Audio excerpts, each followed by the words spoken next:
ሰላም ጤና ይስጥልኝ ክቡራትና ክቡራን ፕሮግራሜ ተከታታዮች ያላችሁ ጠበቃ ዩሱፍ የዩቲዩብ ቻናል ላይ ነው። እኔ ጠበቃና የህግ አማካሪ ዩሱፍ አከበረኝ ነኝ። ለእናንተ በህይወታችሁ የሚጠቅሙ በተግባር የሚያጋጥሟችሁን ችግሮች የሚዳስሱ የህግ ጉዳዮችን ለእናንተ ማድረሴን ቀጥያለሁ። ለዛሬ ሪል ስቴት ቤት ከመግዛታችሁ በፊት አፓርትመንትም ሊሆን ይችላል፣ ቪላም ሊሆን ይችላል፣ ሌላ አይነት የሪል ስቴት ቤትም ሊሆን ይችላል ከመግዛታችሁ በፊት ማጣራት ያለባችሁ ነጥቦች ወይም ጥንቃቄ ማድረግ ያለባችሁ ነጥቦች ምንድናቸው የሚለውን ለናንተ አደርሳለሁ። በመሆኑም እስከ ፕሮግራሚ ፍጻሜ ድረስ አብራችሁ ከቆያችሁና ይህን ቪዲዮ እስከ መጨረሻው ካያችሁት እጅጉን ተጠቃሚ ስለምትሆኑ እንዳያመልጣችሁ ግብዣይ ነው። በመሆኑም ሪል ስቴት ቤት እንግዲህ በእኛ ሀገር ኮንቴክስት በእኛ ሀገር ሁኔታ ሁለት አይነት አፈጻጸም ያላቸው የሪል ስቴት ቤቶች ናቸው ለገበያ የሚቀርቡት። አንደኛው ሪል ስቴት ቤቱ ወደ ማለቅ ደረጃ ደርሶ ወይም ማልቆ ለገበያ የሚቀርብበት ሲሆን ሌሎቹ ደግሞ ገና ከጅምሩ ቦታውን አዘጋጅተው በግለሰብ ደረጃም ይሆናል በድርጅት ደረጃ የቤት ገዢዎችን ገና ምንም ግንባታው በጅምር ላይ እያለ ገዢዎችን የሚፈልጉበትና በተርም ክፍያውን ከፋፍለውት በ3 ክፍያ በ4 ጊዜ ክፍያ ቤቱ አልቆ የቤት ገዢዎቹ የሚረከቡበት ሁኔታ ሁለት አይነት ወይም 3 አይነትም ልንለው የምንችለው አሰራር ነው ያለው። በመሆኑም ጥንቃቄ ማድረግ ያስፈልጋል። እዚህ ጋር ለማስታወስ ያክል በእኛ ሀገር ሪል ስቴትን ብቻውን ነጥሎ የሚገዛ ስፔሲፊክ የሆነ ለሪል ስቴት ብቻ የተዘጋጀ የህግ ማዕቀፍ የለም። በመሆኑም በቤት ሻጩ በሪል ስቴት አልሚውና እንደዚሁም ደግሞ በቤት ገዢው መካከል ተፈጻሚ የሚሆነው ህግ እንደዚሁ ምንድነው የሚለውን እናያለን። በመሆኑም በሁለቱ መካከል እንግዲህ ተፈጻሚ ሊሆን የሚችለው ህግ በዋናነት የውል ህጉ ነው። እሱም በፍትሐ ብሔር ህጋችን የተደነገገው ነው። ሌላው እንደዚሁ ሪል ስቴት አልሚው ስለሚያከናውናቸው ተግባራት ስላለበት ኃላፊነትና ግዴታ እንደዚሁ ከመንግስት ጋር ስላለው ግንኙነት እና መሬቱ ላይ ስለሚያሳርፈው ኢንቨስትመንት እንደዚሁም ደግሞ ባለሀብት ስለሚሆንበት ሁኔታ እንግዲህ እሱን በመንግስትና በሱ መካከል የሚገዛው ህግ የህንፃ አዋጁ አለ። ሌሎች የሊዝ ህጉን የተመለከቱ የሊዝ ደንብን የተመለከቱ ኢንቨስትመንትን የተመለከቱ ህጎች አሉ። እነሱ ናቸው የሚገዙት። ይሄንን ላቆየውና ለሌላ ጊዜ ዛሬ እናንተ ማድረግ ስላለባችሁ ጥንቃቄ ሪል ስቴት ቤት ስትገዙ አንድ በአንድ በተግባር ከሚያጋጥሙ ችግሮች ተነስቼ እነግራችኋለሁ። በመሆኑም እንግዲህ ሪል ስቴት ቤት ለመግዛት ስታስቡ በመጀመሪያ ሪል ስቴት ቤቱን ስለምትገዙት ስለሚሸጥላችሁ ግለሰብም ይሁን ድርጅት በቂ መረጃ ሊኖራችሁ ይገባል።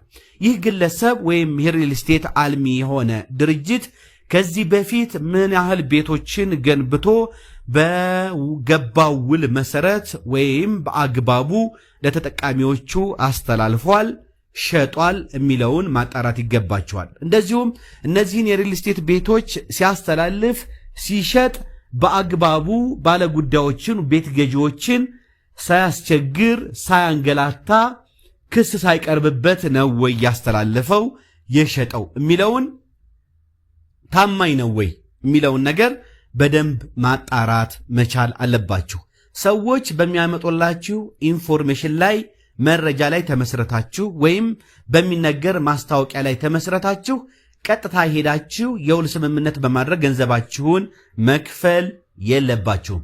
ስለ ድርጅቱ ቆም ብላችሁ ወይም ስለ ግለሰቡ ማጣራት መቻል አለባችሁ። አንደኛ ይህ ግለሰብ የተሰጡትን ሪል ስቴት ለመገንባት ለማልማት ከመንግስት የተሰጡት ፍቃዶች ምን ይመስላሉ፣ እንደዚሁም አፈጻጸሙ ምን ይመስላል፣ ህጋዊ አቋቋሙ የተመሰረተበት ህጋዊ መመሰረቻው ምን ይመስላል የሚለውን በደንብ ማጣራት ይጠበቅባቸዋል። መረጃዎችን ከዚህ በፊት ከዚህ ድርጅት ወይም ከዚህ ግለሰብ ቤት ከገዙ ግለሰቦች በደንብ ማጣራት ይጠበቅባቸዋል እና መረጃ በደንብ መሰብሰብ መቻል አለባቸው።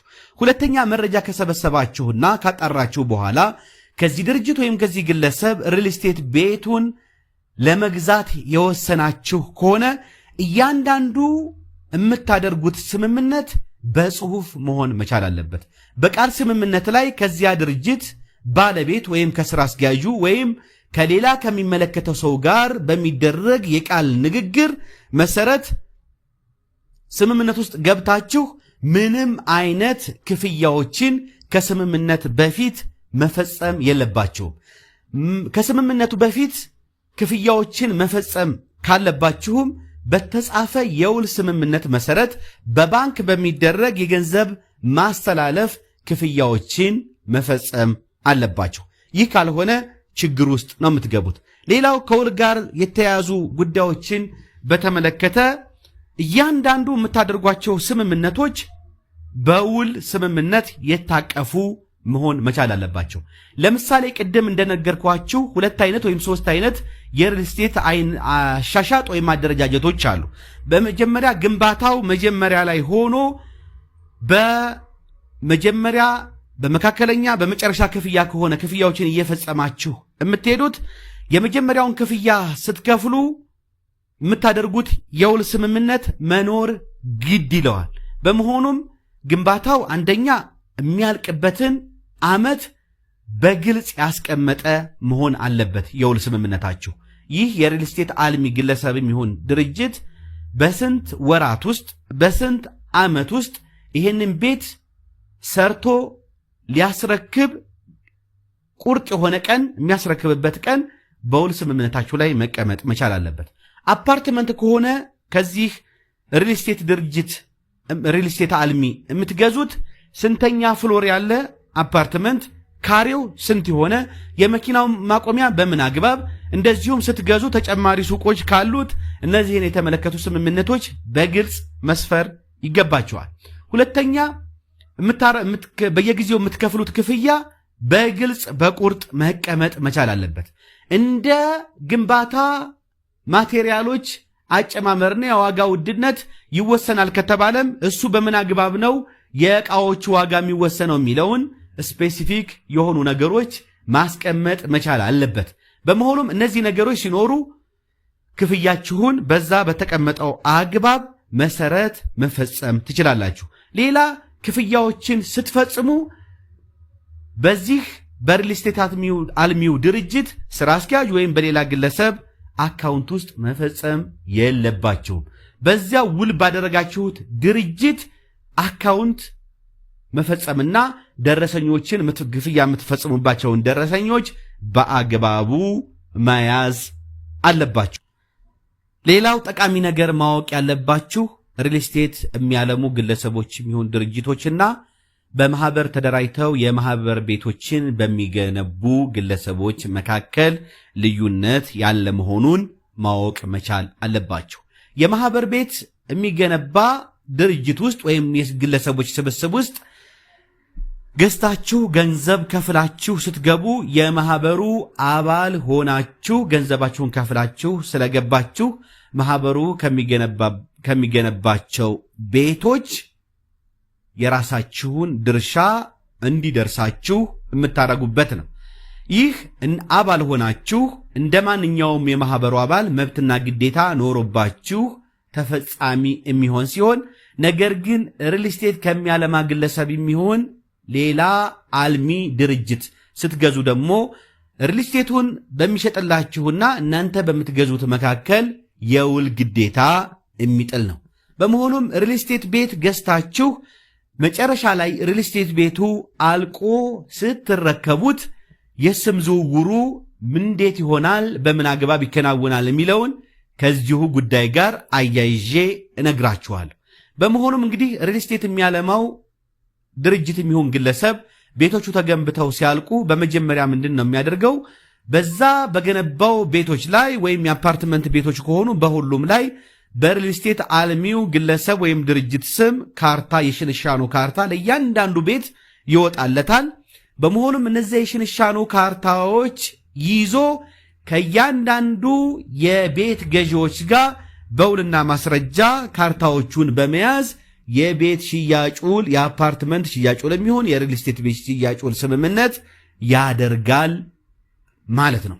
በመሆኑም ያንን የውል ስምምነትና እንደዚሁም በሪል ስቴቱ ስም የወጣውን ካርታ ይዛችሁ ነው ከዛ በኋላ በመሬት አስተዳደር ወይም በመሬት ልማትና አስተዳደር ጽሕፈት ቤት በኩል ቀርባችሁ የስም ዝውውሩን የቤቶቹን ወደ እናንተ የምታደርጉት በመሆኑም ይህንን ከግንዛቤ አስገብታችሁ የሪል ስቴት ቤት ከመግዛታችሁ በፊት እጅግ ጥንቃቄ ማድረግ ይጠበቅባችኋል።